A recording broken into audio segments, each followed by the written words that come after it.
सुबह की team meeting के बाद मैं अपने ईमेल देख रहा था। Sau cuộc họp nhóm buổi sáng tôi đang kiểm tra email của mình. सुबह की टीम मीटिंग के बाद मैं अपने ईमेल देख रहा था। सुबह की टीम मीटिंग के बाद मैं अपने ईमेल देख रहा था। अचानक मुझे बगल में एक महिला के परफ्यूम की खुशबू आई। Rồi tôi đột nhiên ngửi thấy mùi nước hoa của một người phụ nữ bên cạnh.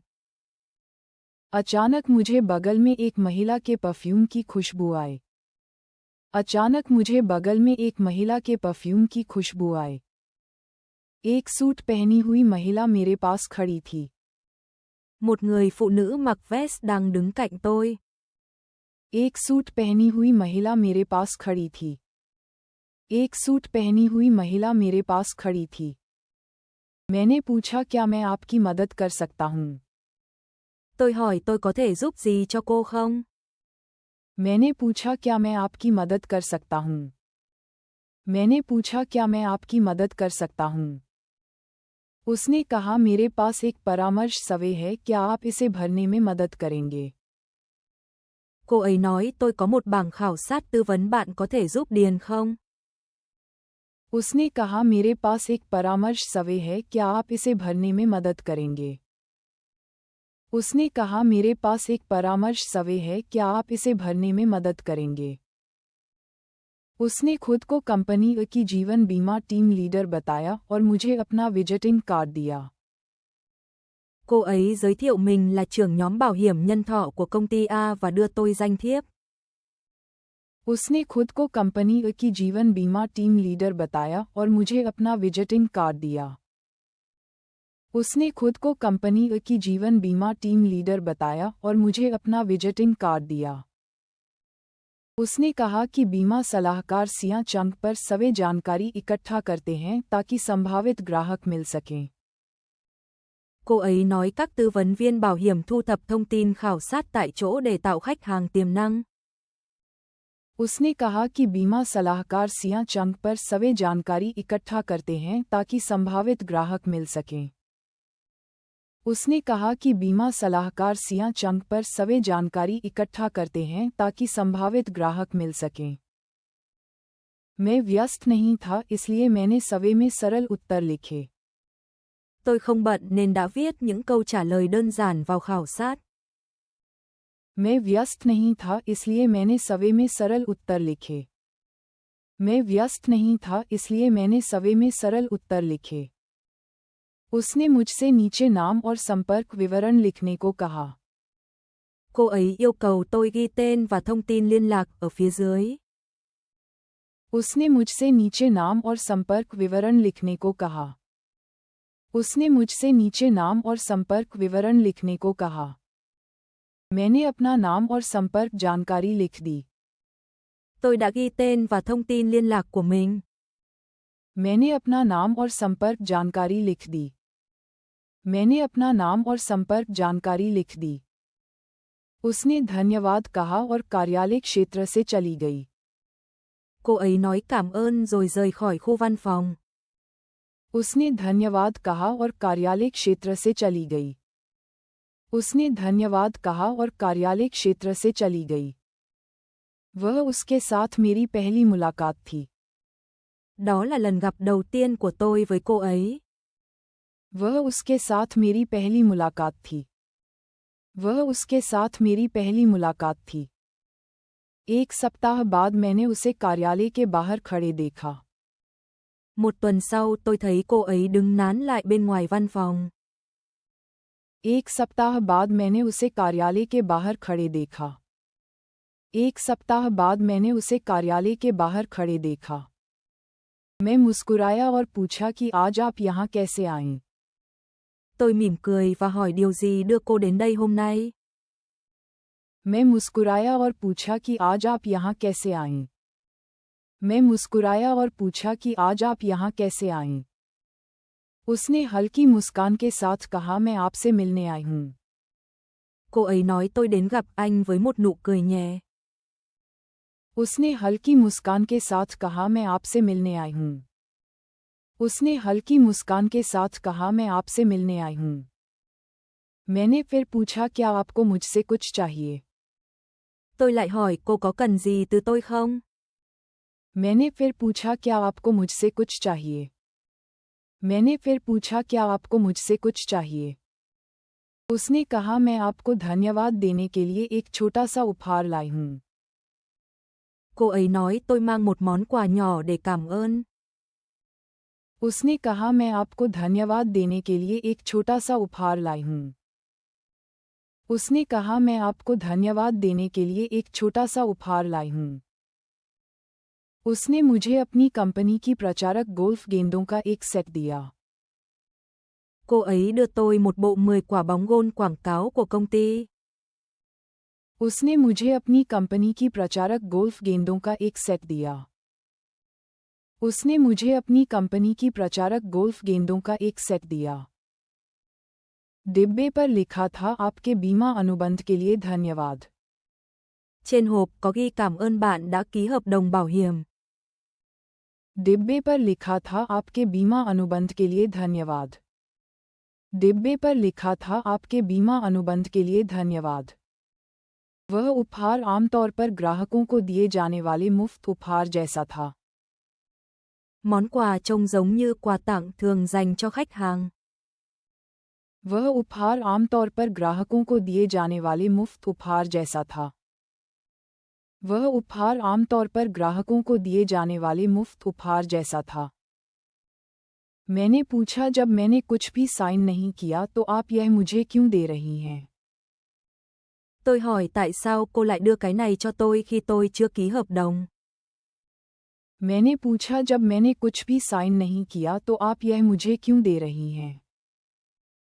मैंने पूछा जब मैंने कुछ भी साइन नहीं किया तो आप यह मुझे क्यों दे रही हैं? वह शर्मा गई और बोली मैं बस आपको देना चाहती थी। Cô ấy đỏ mặt và nói tôi chỉ muốn tặng anh thôi. वह शर्मा गई और बोली मैं बस आपको देना चाहती थी। वह शर्मा गई और बोली मैं बस आपको देना चाहती थी। एक सप्ताह बाद वह एक लंबे नए कर्मचारी के साथ वापस आए। Một tuần sau cô ấy quay lại cùng một nhân viên mới cao giáo. एक सप्ताह बाद वह एक लंबे नए कर्मचारी के साथ वापस आए। एक सप्ताह बाद वह एक लंबे नए कर्मचारी के साथ वापस आए। उसने कहा हम नए कर्मचारी को प्रशिक्षण दे रहे हैं, क्या आप फिर से सवे में मदद करेंगे? Cô ấy nói chúng tôi đang đào tạo nhân viên mời anh có thể giúp khảo sát lần nữa không? उसने कहा हम नए कर्मचारी को प्रशिक्षण दे रहे हैं, क्या आप फिर से सवे में मदद करेंगे? उसने कहा हम नए कर्मचारी को प्रशिक्षण दे रहे हैं, क्या आप फिर से सवे में मदद करेंगे? उसने समझाया कि फील्ड बिक्री के दौरान सवे वापस लाने के निर्देश हैं। Cô ấy giải thích họ được chỉ đạo mang khảo sát về trong quá trình bán hàng bên ngoài. उसने समझाया कि फील्ड बिक्री के दौरान सवे वापस लाने के निर्देश हैं। उसने समझाया कि फील्ड बिक्री के दौरान सवे वापस लाने के निर्देश हैं। यह मुश्किल नहीं था इसलिए मैंने फिर मदद की।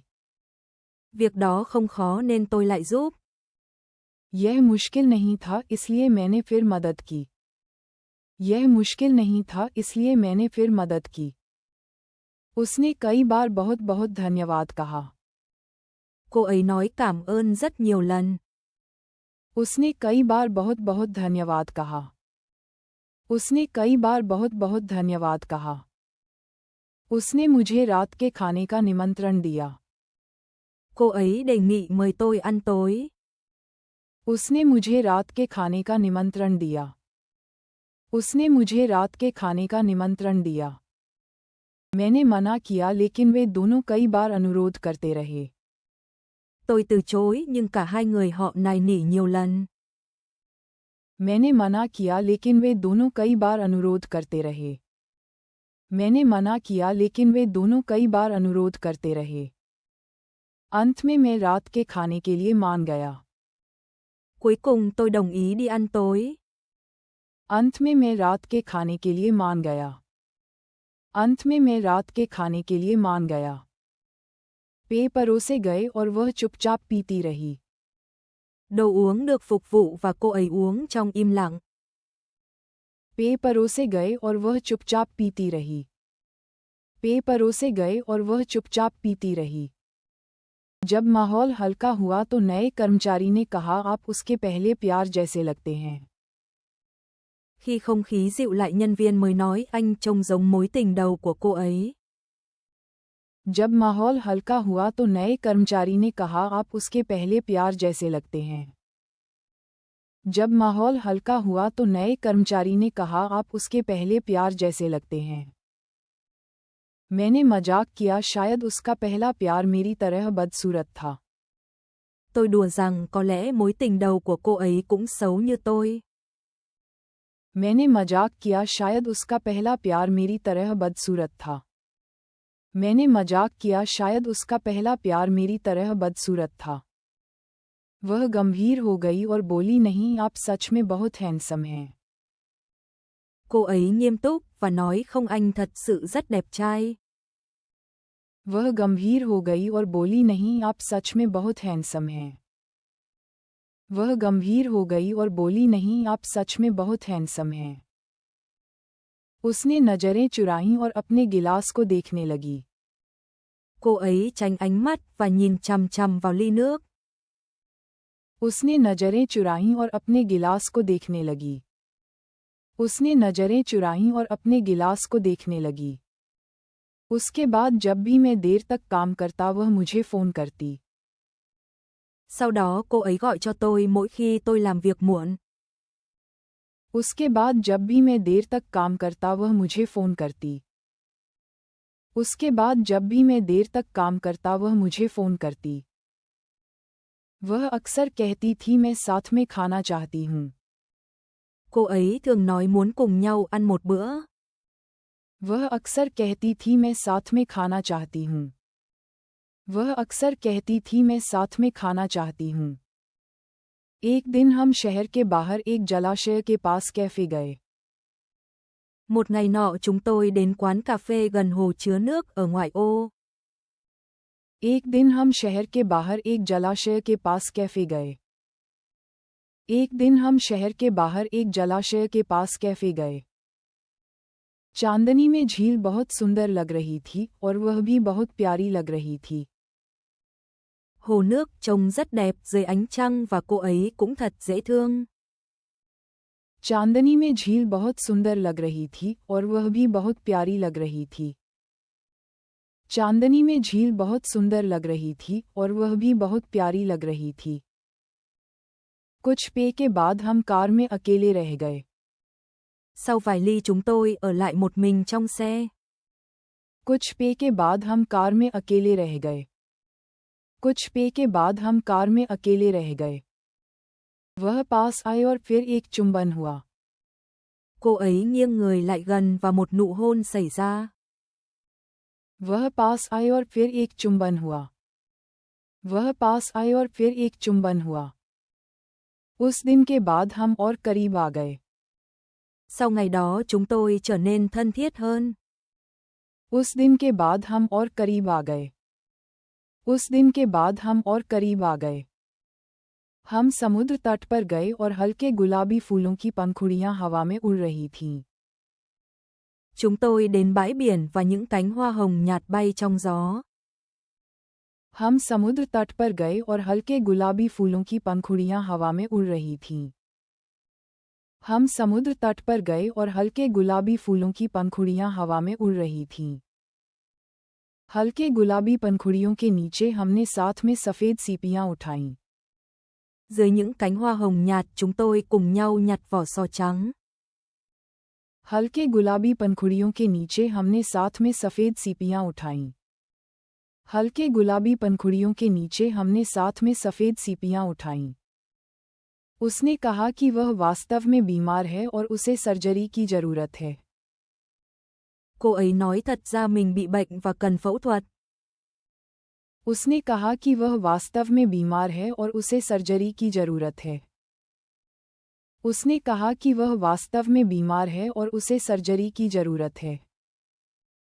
उसने कहा हालात बिगड़ने से पहले वह एक बार प्यार करना चाहती थी. Cô ấy nói trước khi bệnh nặng hơn cô muốn yêu một lần. उसने कहा हालात बिगड़ने से पहले वह एक बार प्यार करना चाहती थी। उसने कहा हालात बिगड़ने से पहले वह एक बार प्यार करना चाहती थी। जैसे जैसे सर्जरी की तारीख नज़दीक आई उसके पति ने बदलाव महसूस किया। Khi ngày phẫu thuật đến gần chồng cô ấy đã nhận ra sự thay đổi. जैसे जैसे सर्जरी की तारीख नज़दीक आई उसके पति ने बदलाव महसूस किया। जैसे जैसे सर्जरी की तारीख नज़दीक आई उसके पति ने बदलाव महसूस किया। उसने संदेश भेजा मेरे पति को पता चल गया है, अस्पताल मत आना। Cô ấy nhắn tin chồng tôi đã nhận ra đừng đến bệnh viện. उसने संदेश भेजा मेरे पति को पता चल गया है, अस्पताल मत आना। उसने संदेश भेजा मेरे पति को पता चल गया है, अस्पताल मत आना। सर्जरी वाले दिन मैं अस्पताल गया लेकिन अंदर नहीं जा सका। Vào ngày phẫu thuật tôi đến bệnh viện nhưng không thể vào. Surgery वाले दिन मैं अस्पताल गया लेकिन अंदर नहीं जा सका। सर्जरी वाले दिन मैं अस्पताल गया लेकिन अंदर नहीं जा सका। मैंने संदेश लिखा और मिटा दिया और अंत में नहीं भेजा। Tôi viết rồi xóa tin nhắn và cuối cùng không gửi. मैंने संदेश लिखा और मिटा दिया और अंत में नहीं भेजा। मैंने संदेश लिखा और मिटा दिया और अंत में नहीं भेजा। सर्जरी के बाद उसने मुझसे संपर्क किया और कहा अब मिलना बंद करें। Sau phẫu thuật cô ấy liên lạc và nói hãy dừng lại. Surgery के बाद उसने मुझसे संपर्क किया और कहा अब मिलना बंद करें। सर्जरी के बाद उसने मुझसे संपर्क किया और कहा अब मिलना बंद करें। मैंने जवाब दिया मुझे खुशी है कि आप सुरक्षित हैं, यहीं अंत है। Tôi trả lời tôi mừng vì cô an toàn và mọi thứ kết thúc ở đây.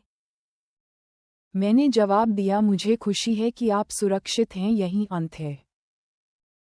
मैंने जवाब दिया मुझे खुशी है कि आप सुरक्षित हैं, यहीं अंत है।